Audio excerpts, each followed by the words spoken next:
जब एक व्यक्ति पाप में गिरता है तो उसकी आशीषें टूटनी शुरू हो जाती है। हालेलुया। कुछ वचन नोट करो, मैं आपको लिखवाता हूं। यशायाह 64 उसका 5 से 7 वचन।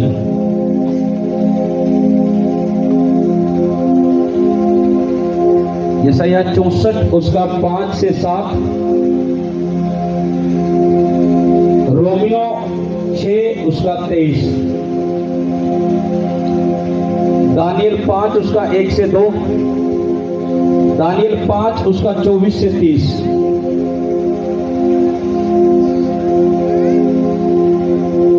यशायाह 64 उसका 8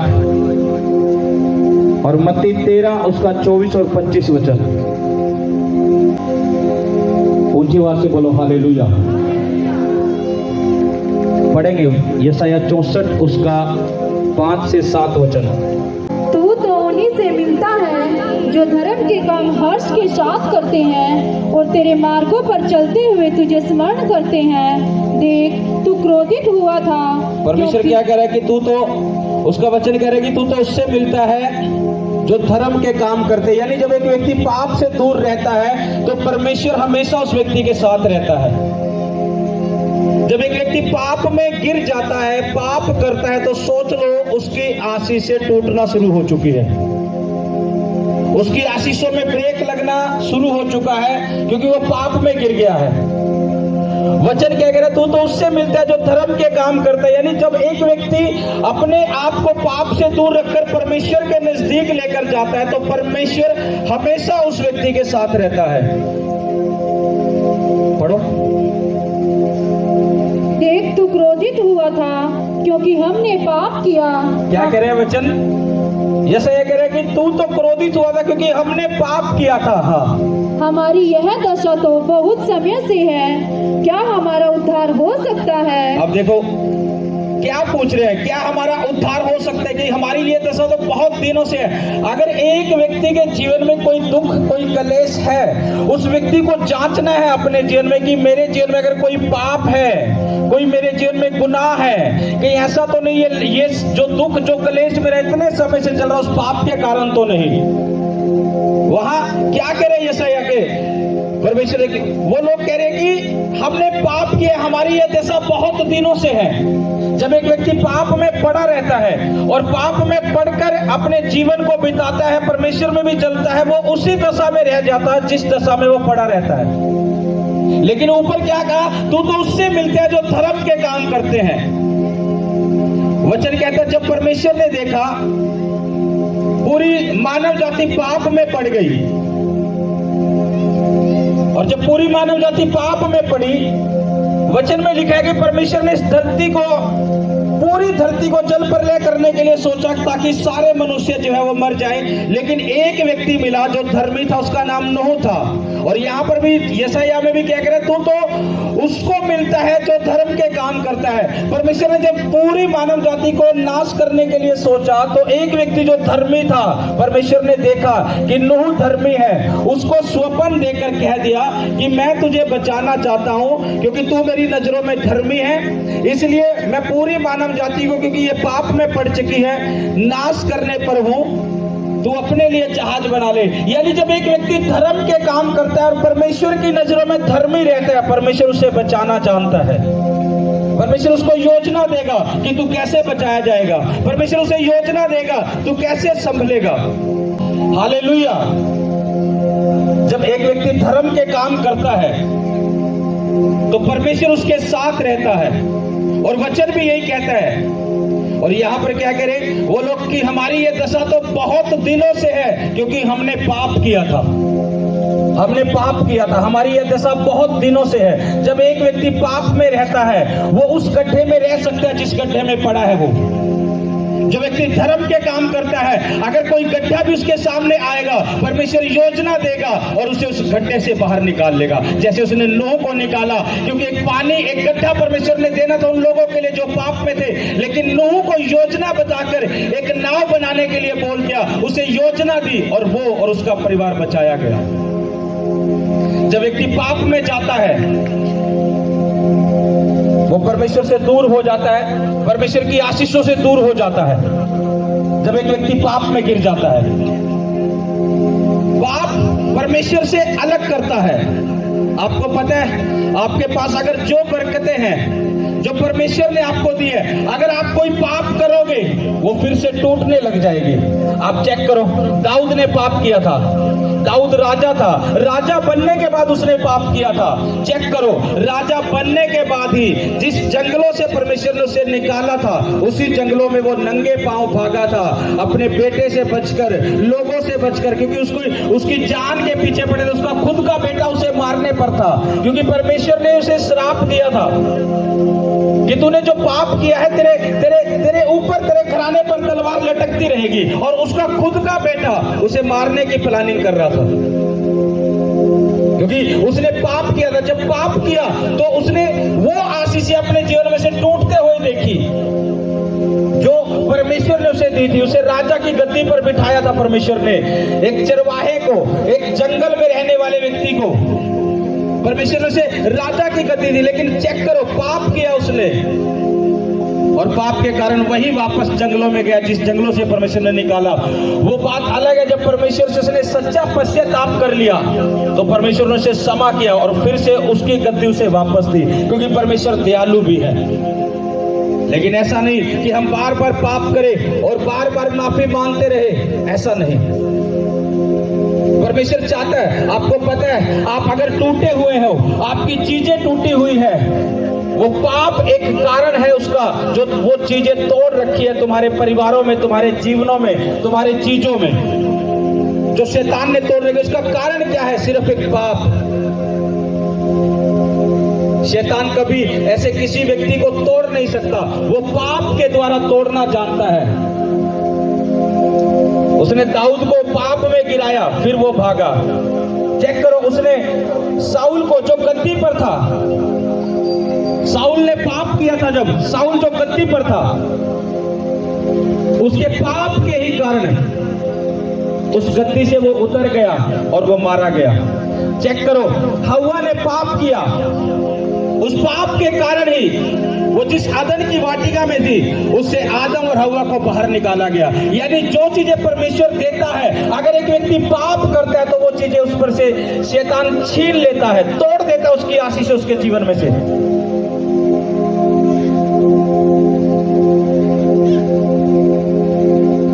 आपको पता है, कुछ चीजें परमेश्वर तोड़ता है।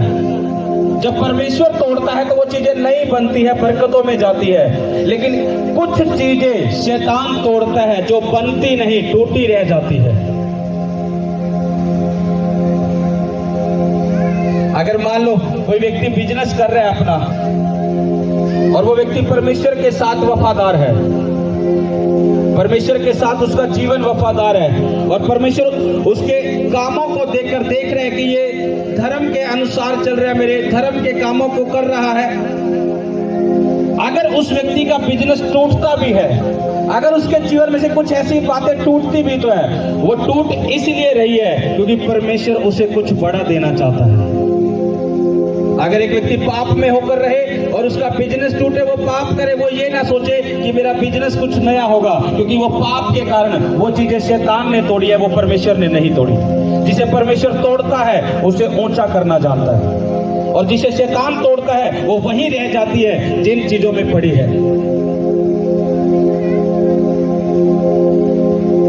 शैतान की औकात नहीं है कि वो किसी को छू जाए, लेकिन वो पाप देकर एक व्यक्ति के जीवन में अटैक करता है। साउल पर कब अटैक हुए? जब वो पाप में गया। शैतान साउल के पास नहीं था, वचन कहता है जब उसने पाप किया तब। आदम और हव्वा कब अदन की वाटिका से बाहर निकालने गए? जब उसने पाप किया। वो आशीष से चली जाती है एक व्यक्ति के लाइफ में से जब एक व्यक्ति पाप में गिरा रहता है। बहुत बार क्या होता है, उस पाप का रिजल्ट हो सके तुम्हें एकदम से ना देखने को मिले। जब एक व्यक्ति पाप करता है, अब मान लो एक बच्चा हो छोटा, बहुत बच्चे क्या करते हैं, मैंने स्कूल नहीं जाना। जब वो 12 साल 14 साल के हो जाते हैं, वो बोलते हैं मैंने स्कूल नहीं जाना। वो स्कूल छोड़ देते हैं बहुत बच्चे, माँ बाप भी सहमति में आ जाते, चलो कोई नहीं ना पढ़ने दे। उस बच्चे को उस समय खुशी महसूस देती है कि मैंने स्कूल छोड़ दिया है, लेकिन उसको टाइम नहीं है, वो उसको पता नहीं है अभी कि बाद में इसका रिजल्ट क्या है।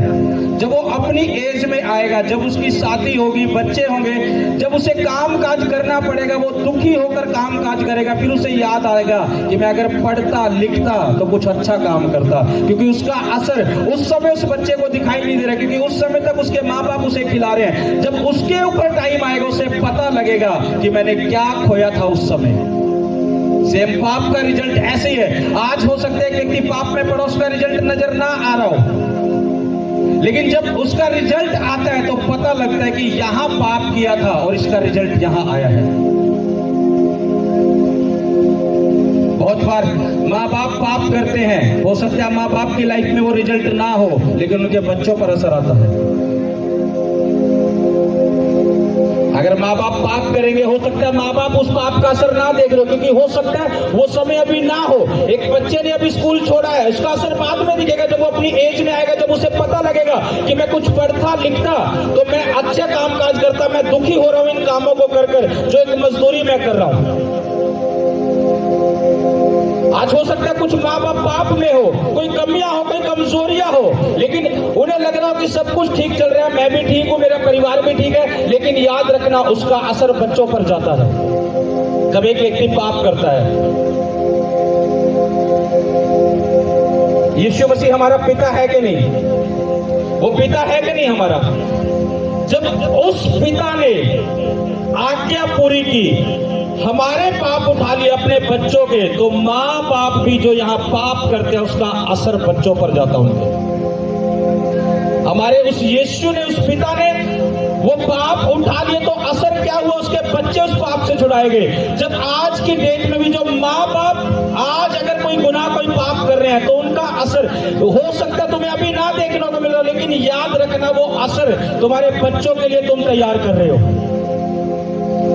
एक वचन पढ़ेंगे,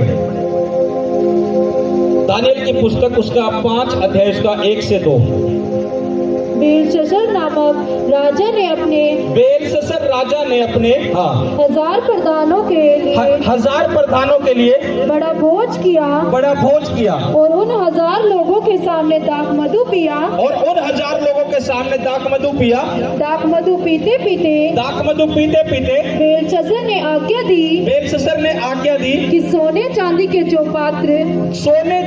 जो पात्र उसके पिता नबूकदनेस्सर ने, उसके पिता, किसके पिता ने? बेलशस्सर के। अब यहां समझने वाली बात है, कह रहे उसके पिता नबूकदनेस्सर ने, किसके पिता ने? बेलशस्सर के। कौन बेलशस्सर?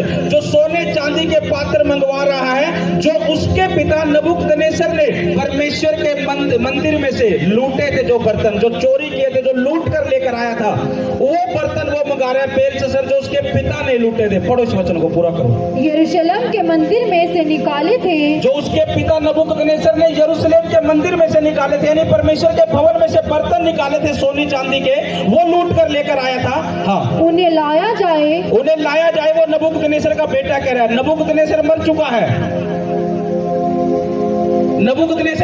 है। अब सोचो, कोई 2 व्यक्ति आओ, नबूकदनेस्सर है, ये इसका बेटा बेलशस्सर, ये पहले राजा था। इसने क्या किया? यरूशलेम में जाकर परमेश्वर के भवन के बर्तन जो है सोने चांदी के थे, वो लूट कर ले आया, और ये खुशी हुआ। इसने क्या किया? उन्हें अपने दरबार में रख लिए वो बर्तन, जब तक इसका बेटा राजा नहीं था। ये राजा था नबूकदनेस्सर, समझना। पाप किसने किया? बाप ने, पिता ने। नबूकदनेस्सर लूट तो लेकर आया, लेकिन असर नबूकदनेस्सर पर नहीं आया वो, कि जब वो लूट कर लेकर आया, उसने रख दिए, सब कुछ ठीक चल रहा था, सब कुछ सही था। अब नबूकदनेस्सर है वो जो मर जाता है। बैठ जा बेटा। नबूकदनेस्सर मर गया, अब उसकी जगह उसका बेटा जो है बेलशस्सर, वो राजा हो गया। बाप ने पाप किया, बर्तन लूट कर लेकर आया, बाप को कुछ असर नहीं दिखा उसका। अब बाप जब ये दुनिया छोड़कर चला गया, बेटा आया बेलशस्सर, राजा बना, 1000 प्रधानों के साथ, रखेलियों के साथ उसने दाखमधु पीना चाहा। उसने कहा जो मेरे पिता नबूकदनेस्सर ने यरूशलेम के मंदिर से जो बर्तन उठाए थे सोने चांदी के, जो लूट कर लेकर आया था, उन्हें मेरे पास लेकर आओ।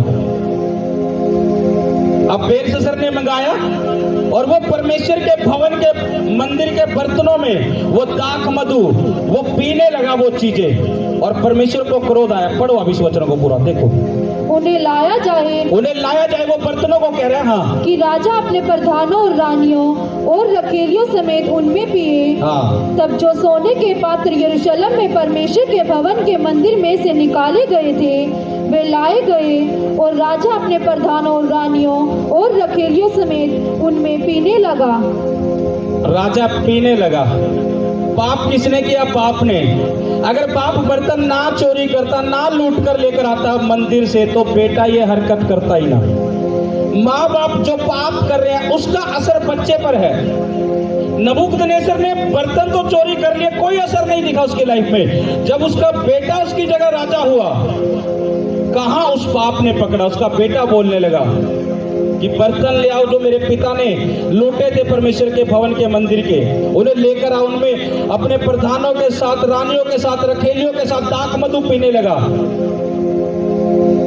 और बैठ जाओ बेटा। और जब इसको हम आगे देखते हैं, मैं आपको बता रहा हूं, इसको आगे भी पढ़ दो, पढ़ो आगे। वे दाखमधु पीकर सोने, चांदी, पीतल, लोहे, काठ और पत्थर के देवताओं की स्तुति कर ही रहे थे कि उसी घड़ी मनुष्य के हाथ की सी कई उंगलियां निकलकर दीवट के सामने राजमंदिर की दीवार के चुने हुए पर कुछ लिखने लगी, और हाथ का जो भाग लिख रहा था वह राजा को दिखाई पड़ा।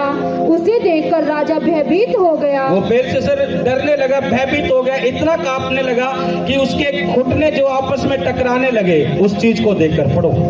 और वह मन ही मन घबरा गया, और उसकी कमर के जोड़े ढीले पड़ गए, और कांपते कांपते उसके घुटने एक दूसरे से टकराने लगे।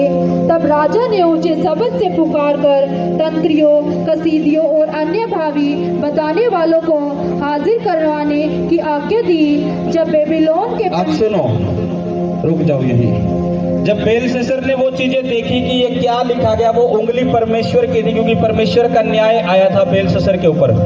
उसने पाप किया था परमेश्वर के भवन के बर्तनों में। उसने जो दाखमधु पिया अपनी रखेलियों के साथ, रानियों के साथ, परमेश्वर का न्याय उसी टाइम प्रकट हुआ। और एक उंगली दीवार पर लिखने लगी। वो ऐसी भाषा थी कि उसके कोई तांत्रिक, कोई ज्योतिषी उसको बता नहीं पाए कि ये क्या लिखा था, क्योंकि वो भाषा स्वर्ग की थी। और राजा बड़ा डर रहा था, कांप रहा था कि ये क्या चीज है। जब हम इसमें आगे देखें तो कोई इसका अर्थ नहीं बता पाया। तो एक व्यक्ति ने बोला कि तेरे पिता के समय में कोई व्यक्ति था दानियल, जिसने तेरे पिता के स्वप्न को भी बताया था। उसमें पवित्र ईश्वर की आत्मा है, तो उसे बुला, वो इसको पढ़कर बता पाएगा कि क्या है क्या नहीं है।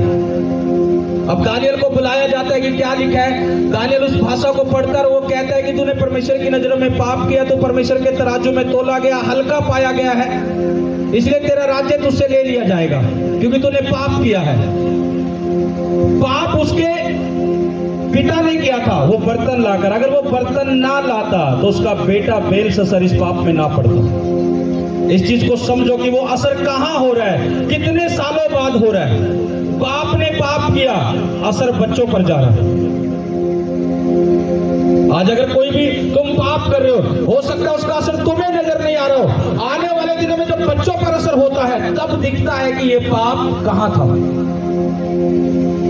नबूकदनेस्सर चला गया, उसकी जगह उसका बेटा बेलशस्सर राजा बन गया, लेकिन पाप के कारण उसके बाप ने ही वो बर्तन उठाए थे। लिखा उसके पिता नबूकदनेस्सर ने जो यरूशलेम के मंदिर से बर्तन चुराए थे, बेलशस्सर ने कहा वो लेकर आओ। कहां असर हो रहा है? वचन कहता है हव्वा जो है, उत्पत्ति में लिखा हव्वा के बारे में, वो सबकी आदि माता है, सबकी। क्योंकि पहला मनुष्य आदम था, उसके बाद जो स्त्री बनी आदम में से वो हव्वा थी, वो आदि माता मानी गई। उत्पत्ति में लिखा है जब हव्वा ने पाप किया तो असर किस पे आया? पूरे बच्चों पर, पूरी मानव जाति पर। वो आदि माता कहलाई गई है। वो असर आज तक चल रहा है, हव्वा का और आदम का जो उन्होंने किया था। और वैसे यीशु मसीह जब पिता बन के आया तो उस असर को खत्म किया उन लोगों पे से जिन्होंने सच्चा पश्चाताप करके पापों से तौबा कर दी। आज अगर तुम्हें लग रहा है कि मेरी लाइफ में ये कमी है, ये कमजोरी है, ये पाप है, उस पाप को छोड़ो, उसको त्याग दो। उसका असर जब खत्म होगा तो आशीषें खुलनी शुरू होगी। इसका दानियल 5 उसका 24 से 30 भी पढ़ दो। तभी यह हाथ का एक भाग उसी की ओर से प्रकट किया गया। अब दानियल बता रहा है तब ये हाथ का एक भाग उसी की ओर से प्रकट किया गया। हाँ। और वे शब्द लिखे गए हैं, जो शब्द लिखे गए वे ये हैं, मने मने तकेल और ऊपरसील। इस लेख का अर्थ यह है, मने अर्थात परमेश्वर ने तेरे राज्य के दिन गिनकर उसका अंत कर दिया है।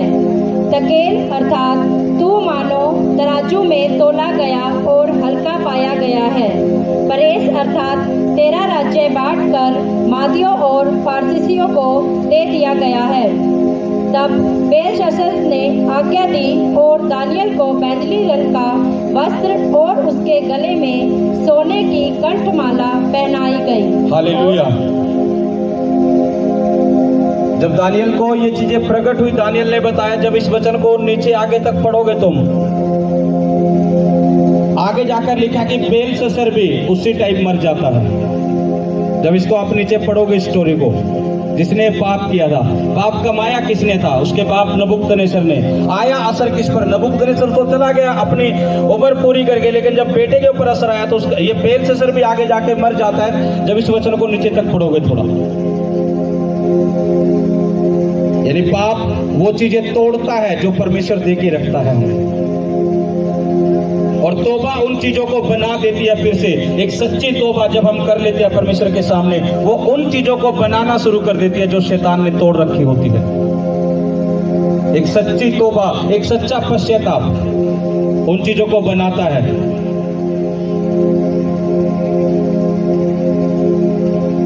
अपने पड़ोसी को बोलोगे परमेश्वर बनाने वाला है, वो टूटी हुई चीजों को भी बना देता है। अगर शैतान ने आपका कुछ भी तोड़ रखा है, आपका करियर, आपका शरीर बीमारी में, दुष्ट आत्माओं में, कर्जे में आपको तोड़ रखा है, कैसे ही तोड़ रखा है तुम्हें, परमेश्वर बना सकता है आपको। लेकिन उसके लिए हमें एक सच्ची तौबा परमेश्वर से करनी है, एक सच्चा पश्चाताप करना है, उस पाप को छोड़ना है। और उस पाप को छोड़कर एक सच्ची तौबा में होकर जब हम चलेंगे तो परमेश्वर उन चीजों को बनाना शुरू करेगा। जब उसने दाऊद को तोड़ा था, दाऊद ने सच्ची तौबा कर ली थी कि प्रभु अब दोबारा नहीं करूंगा, एक बार ये पाप हो गया तो हो गया, क्षमा कर दे। भजन सीता में उसने कहा कि जो हड्डियां तूने मेरी तोड़ी है उनमें फिर से जान डाल दे। यानी जब उसे तोड़ा गया था पाप के द्वारा, उसने सच्चा पश्चाताप कर लिया, उसने दोबारा कभी पाप नहीं किया। उसने जब सच्चा पश्चाताप किया तो वो फिर से राजा के गद्दे पे आया और उसने अपना वो कार्य संभाला। जब एक सच्ची तौबा आती है और वह पाप दोबारा नहीं करते हम, तो परमेश्वर हमें बनाता चला जाता है, वो हमें नया करता जाता है। एक वचन पढ़ेंगे, यशायाह 64 उसका 8। तो भी हे यहोवा, तो भी हे यहोवा, तू हमारा पिता है, तू हमारा पिता है। देख हम तो माटी हैं। हम तो क्या है? क्या है? हम तो माटी है, हम तो मिट्टी हैं। आगे पढ़ो। और तू हमारा कुम्हार है। तू हमारा कुम्हार है। हम सब के सब तेरे हाथ के काम हैं। क्या है? हम सब के सब तेरे हाथ के काम हैं। मिट्टी को एक कुम्हार बनाता है और नया रूप देता है, वो परमेश्वर भी हमारा कुम्हार है। अगर हम अपने आप को मिट्टी करते हैं कि परमेश्वर तू हमें बना, जब एक कुम्हार मिट्टी में के बर्तन को बनाता है वो कैसे बनाता है पता है? वो मिट्टी को साफ करता है, उसमें से रोड़ी निकालेगा, बजरी निकालेगा, कि जो बर्तन बनाएगा उसे पता है कि मुझे साफ मिट्टी का बनाना है। परमेश्वर को अगर तुम चाहते हो कि वो तुम्हें बनाए, तो हमें उन रोड़ी बजरी जो पाप की है, जो गुनाहों की, उन्हें निकालना पड़ेगा अंदर से। जब साफ मिट्टी बनकर हम खुदा के हाथों में जाएंगे तो वो नया रूप देगा और बनाएगा। वो कुम्हार है हमारा। पाप, वो बजरी मिट्टी में, वो रोड़ी गुनाह, जब तक रोड़ी है, बजरी है मिट्टी के अंदर, परमेश्वर नहीं बनाने वाला। उसने समझ दे दिया कि क्या सही है क्या गलत है। उसने एक बार क्षमा कर दिया हमें, अब हमें वचन की समझ है, अब हमें पाप की तरफ नहीं जाना। परमेश्वर ने साफ कर दिया था हमें, मिट्टी बनाया उसने, वो हमारा कुम्हार है। अब वो जैसा रूप चाहेगा, अगर परमेश्वर के हाथ से बनेंगे तो बेस्ट बनेंगे, अगर अपने हाथों की कारीगरी में जाएंगे तो जीरो है। अगर परमेश्वर बनाएगा तो वो बेस्ट बनाएगा।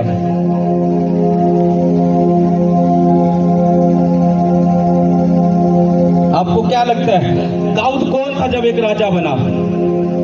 चरवाहा था क्या नहीं? चरवाहा था क्या नहीं?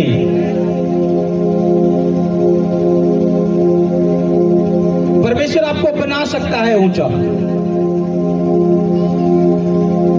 आपको अपनी सब चीजें परमेश्वर के हाथों में देनी पड़ेगी।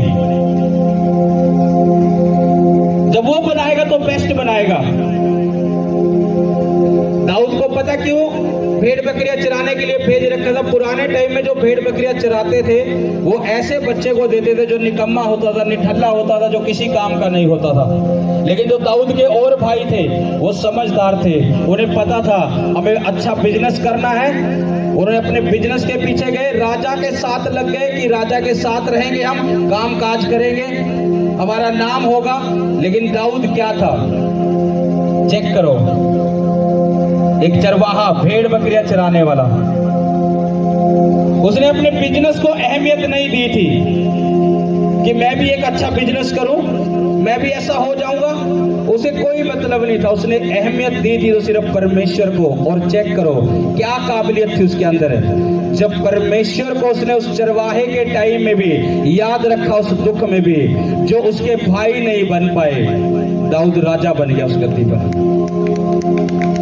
क्या था? दाऊद भी भागा था बिजनेस के पीछे, मुझे राजाओं के साथ चलना होगा। वो परमेश्वर के पीछे चला, पाप से दूर रहा। उसके भाई पाप में थे, गुनाह में थे।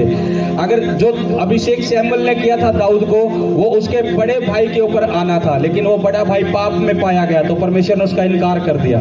योजना चली गई दाऊद के ऊपर, उसके भाई के ऊपर आना था वो अभिषेक जो राजा बनने का, लेकिन वो वफादार नहीं रहे। जब एक व्यक्ति पाप में होता है तो परमेश्वर की योजना बदल जाती है उस व्यक्ति के जीवन से।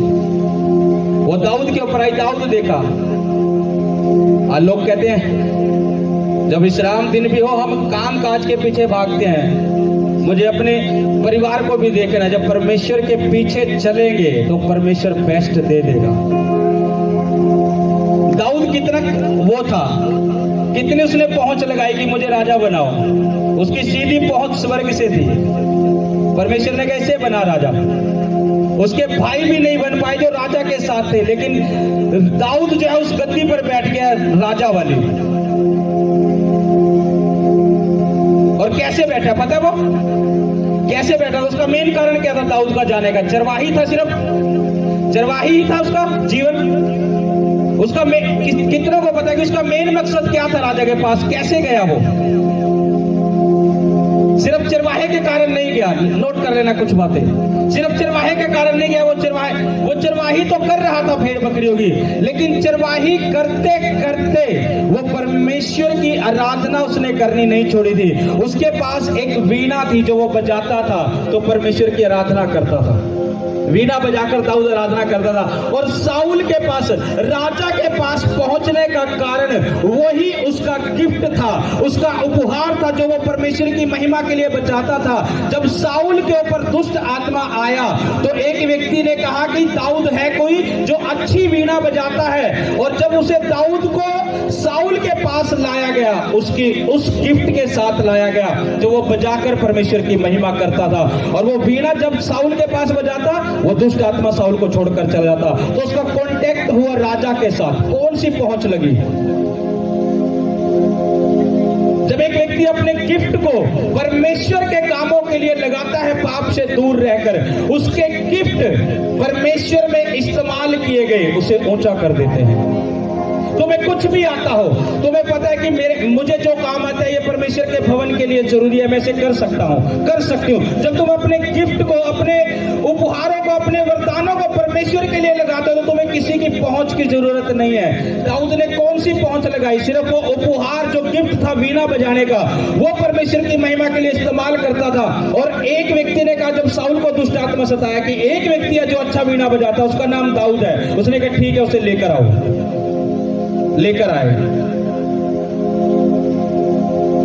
दानियल के बारे में पढ़ा। दानियल कहां था? अगर इस चैप्टर में पढ़ोगे, दानियल गुलामी में था, गुलामों में चला गया था। कैसे गया राजा के पास? कैसे गया था? क्या कारण था? कैसे गया वो राजा के पास? अपने गिफ्ट के कारण, वरदान के कारण। कौन से वरदान के कारण? उसके पास वरदान था दर्शनों को बताने का। राजा ने स्वप्न देखा, जब बेड पर पड़ा, कोई नहीं उसका उत्तर दे पाया। तेरा कौन है? दानियल ने कहा मैं दूंगा। राजा के सामने खड़ा हो गया, मैं बताऊंगा तेरे सपने का अर्थ, मैं बताऊंगा तूने देखा भी क्या है। किसके द्वारा? उस वरदान के द्वारा जो दानियल के ऊपर था। कैसे गया राजा के कांटेक्ट में? उस वरदान के द्वारा। उसने राजा के एक एक सपने का अर्थ बताया, क्योंकि दानियल भी पाप से दूर था। एक एक सपने का अर्थ बताया और राजा ने कहा ठीक है, इसके स्थान को बढ़ाओ। सब प्रधानों के ऊपर उसको हाकिम ठहरा दिया, ऊंचा कर दिया उसको। तुम्हें क्या लगता है कि हम कैसे ऊंचे होंगे? पाप आशीषों को तोड़ता है। परमेश्वर के लिए धर्म के काम करना, जो वरदान, जो गिफ्ट परमेश्वर ने तुम्हें दे रखे, अपने उन गिफ्टों को खुदा की सेवा के लिए भवन में रहकर इस्तेमाल करना तुम्हें ऊंचा कर देंगे। तुम्हें किसी की पहुंच की जरूरत नहीं पड़ेगी। दानियल को चेक करो, उसका लेवल बढ़ता गया। कैसे बढ़ता गया? एक बार राजा जब मर गया, उसका बेटा जब राजा आया दूसरा, उसने भी फिर एक स्वप्न देखा, कोई उसका उत्तर नहीं बता पाया। फिर उसने बोला कि तेरे पिता के समय में कोई था, उसे बुला। उसने दर्शन बताया, उसे बुलाया और उसको भी वो चीजें बताई। ये बेलशस्सर जो अभी हमने पढ़ा, कोई नहीं बता पाया। कह रहे से बैंजनी वस्त्र पहनाओ। जब उस भाषा का अर्थ बता दिया, किसके कारण? वरदान के कारण।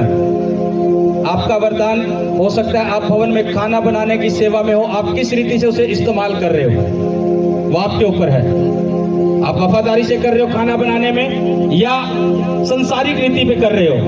जब तुम वफादारी के साथ, आत्मिकता के साथ उस ड्यूटी को पूरा करोगे तो ये वरदान तुम्हें ऊंचा करेंगे। अगर शारीरिक तौर पर आएंगे तो जैसे है वैसे रह जाएंगे। दानियल का ऊंचा करने का होने का कारण ही यही था। जब उसने उस भाषा का भी अर्थ बता दिया तो बेलशस्सर राजा ने कहा इसको बैंजनी वस्त्र पहनाओ और इसका लेवल और ऊंचा कर दो कामकाज में। क्यों? क्योंकि उस वरदान को उसने निखारा था। यहाँ टेंट में आपकी सेवा कैसे वफादारी से आप कर रहे हो? क्या आपकी सेवा है परमेश्वर में? कौन सा वरदान आप इस्तेमाल कर रहे हो और किस रीति से कर रहे हो? वरदान आपको जो परमेश्वर ने दिया है, जब आप उसको बरोबर करते हो परमेश्वर की महिमा के लिए इस्तेमाल, तो ये आपको ऊंचा करते, आपके लेवल को बढ़ाते जाते हैं।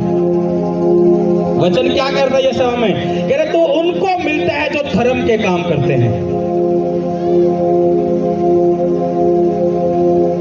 हालेलुया।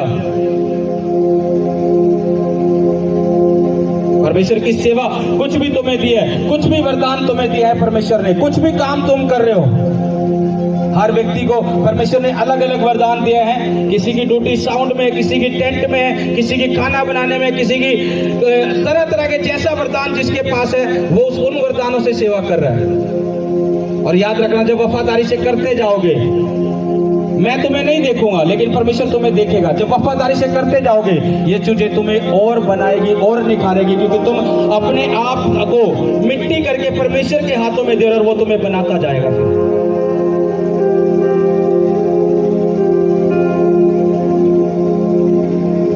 उसने कहा तू हमारा कुम्हार है, हम मिट्टी है।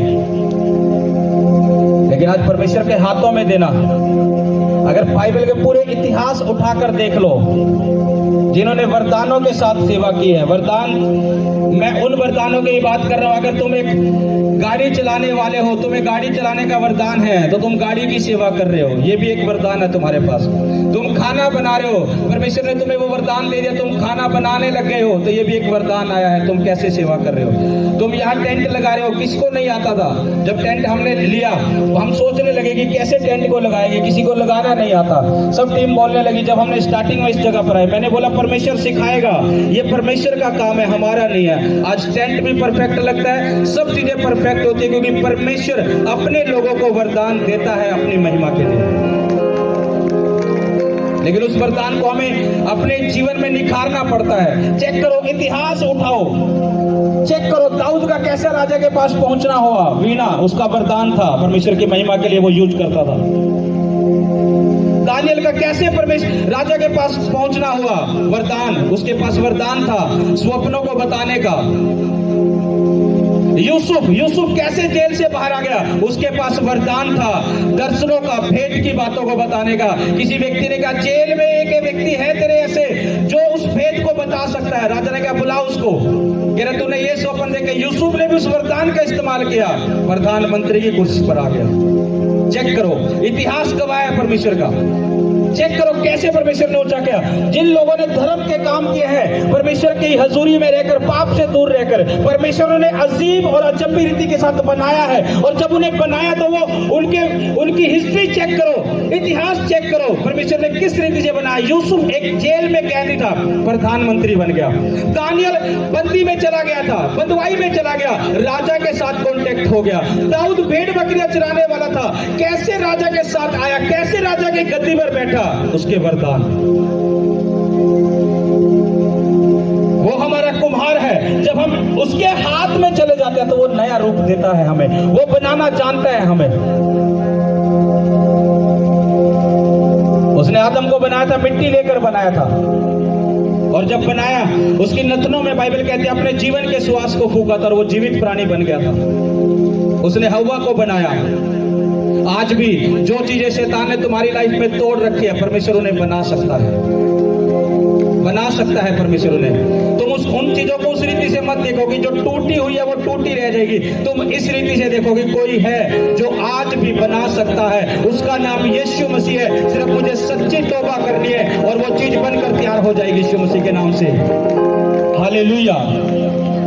सिर्फ हमें तौबा करनी है एक सच्ची, वो आज भी बना सकता है हमें। वो हमारा कुम्हार है। पाप की मिट्टी के अंदर से पाप के रोड़े बजरी को निकालना पड़ेगा। तुम कुछ भी सेवा कर रहे हो खुदा के घर में, वफादारी से करो, ईमानदारी से करो, तुम्हारे यही वरदान तुम्हें ऊंचा करेंगे। पूरी हिस्ट्री चेक कर लो, इतिहास चेक कर लो, जिन्होंने वरदानों को सही से इस्तेमाल किया है परमेश्वर की महिमा के लिए, पूरी वफादारी के साथ, उनका लेवल बढ़ा है। चेक कर लेना। जहां वफादारी नहीं, जहां आत्मिकता नहीं जिस वरदान में, जिस कामों में, उसका रिजल्ट जीरो है, कुछ नहीं है। दाऊद ने किसी की पहुंच नहीं लगवाई कि मुझे राजा से मिलाओ, परमेश्वर उसकी पहुंच थी। वीणा बजाता था, आराधना करता था। जरूरत पड़ी साउल के पास जो दुष्ट आत्मा आया था, वचन क्या था, वो परमेश्वर की ओर से आया था। लेकिन साउल को एक दुष्ट आत्मा यहोवा की ओर से सताने लगा। क्यों सताने लगा? क्योंकि दाऊद को उसके पास लेकर जाना था। एक कर्मचारी ने साउल ने बोला कि एक अच्छा वीणा बजाने वाला लेकर आओ, क्योंकि साउल भी परमेश्वर का जन था। उसे पता था कि जब मैं आराधना करूंगा तो छुटकारा पाऊंगा। उसने कहा एक अच्छा वीणा बजाने वाला लेकर आओ मेरे पास। उसने बोला कोई दाऊद है। कौन सी पहुंच लगी? परमेश्वर की। किसके साथ लगी? वरदानों के साथ, क्योंकि वो पहले ही बजाता था, उसे उस वरदान को यूज करता था परमेश्वर की महिमा के लिए। जंगलों में भी था, भेड़ बकरियां चराता था, भेड़ बकरियां चराते भी जब वो वीणा बजाता होगा, आराधना करता होगा, तो परमेश्वर उसके बीच में होता होगा और परमेश्वर कितना खुश होता होगा उससे। इसी कारण साउल के पास भी वही वीणा का वरदान उसे लेकर आया जो परमेश्वर की महिमा के लिए उसने यूज किया।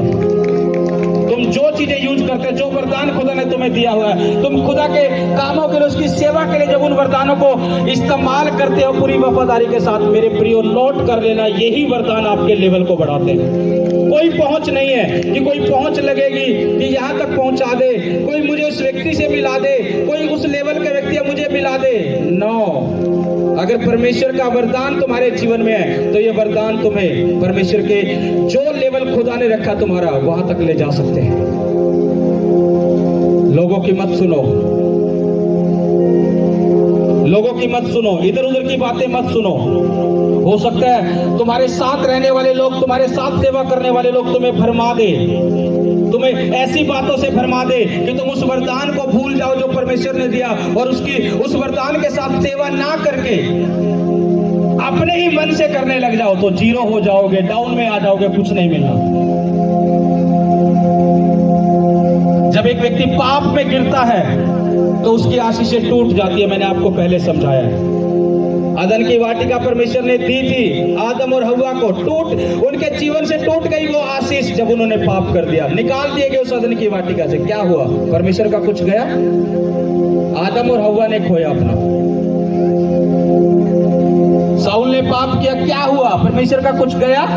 उसकी सेवा कोई गई? वचन कहता है साउल को बोला, जब वो साउल गया उस सेवा में से, साउल को बोला परमेश्वर ने, सैमुअल अपने नबी के द्वारा कह रहे परमेश्वर ने एक ऐसे व्यक्ति को चुन लिया है जो उसके हृदय के अनुसार चलेगा, और उसका नाम दाऊद था। परमेश्वर ये बात कहकर साउल को चेतावनी दे रहा, कह रहा तू तो खरा नहीं निकला इस सेवा में, तुझे जो वरदान दिया गया था तू तो खरा नहीं निकला है। कह रहा इस वरदान को जो पूरा करेगा, जो परमेश्वर के हृदय को जो पाया है, वो व्यक्ति परमेश्वर को मिल गया, उसका नाम दाऊद है। सोचो कितनी बड़ी बात होगी जब परमेश्वर ने इस रीति से बोला होगा। आपको लगता है कि मैं सेवा कर रहा हूं, कोई देख नहीं रहा, वो देख रहा है। जिस कोने में भी तुम सेवा करोगे, मैं देखूं ना देखूं, लेकिन कोई तो है जिसके काम तुम कर रहे हो, वो तो देख रहा है। मैं देखूं ना देखूं चल जाएगा, लेकिन परमेश्वर देख रहा है। हालेलुया। अपने पड़ोसी को बोलो कि धर्म के काम कर, पाप से दूर रहे, तो परमेश्वर तुझे ऊंचा भी कर देगा। जब तू पाप को छोड़ देगा, क्योंकि पाप तेरी आशीषों को तोड़ता है, इसलिए पाप मत कर, क्योंकि पाप इसका असर आने वाली पीढ़ियों पर भी लेकर आता है, बच्चों पर भी लेकर आता है, इसलिए पाप मत कर। Hallelujah, hallelujah. इस वचन को ध्यान से रख, बचा लेना कि मुझे पाप नहीं करना, कि अगर मैं पाप करूंगा आशीषें को ब्रेक लगेगी, टूटेंगी, वो ब्रेक हो जाएंगी, पीढ़ियों पर असर होएगा, आने वाले बच्चों पर असर होएगा। हो सकता है एकदम से असर ना दिख रहा हो, तुम क्या कमियां कमजोरियां कर रहे हो, तुम्हें लग रहा होगा सब कुछ अच्छे हैं, सब कुछ भला है, लेकिन ऐसा नहीं। एक बच्चा जब कम एज में स्कूल छोड़ देता है, उसे अच्छा लगता है कि हाँ मैं फ्री हो गया हूँ, लेकिन उसका असर जब उसकी मैरिज होती है, उसे काम काज करने पड़ते हैं, जब उसे याद आता है कि मैं अगर अच्छा पढ़ता लिखता तो मैं अच्छे काम काज कर सकता, लेकिन मैंने वो समय गंवा दिया था, उसका असर बाद में दिखाई देता है।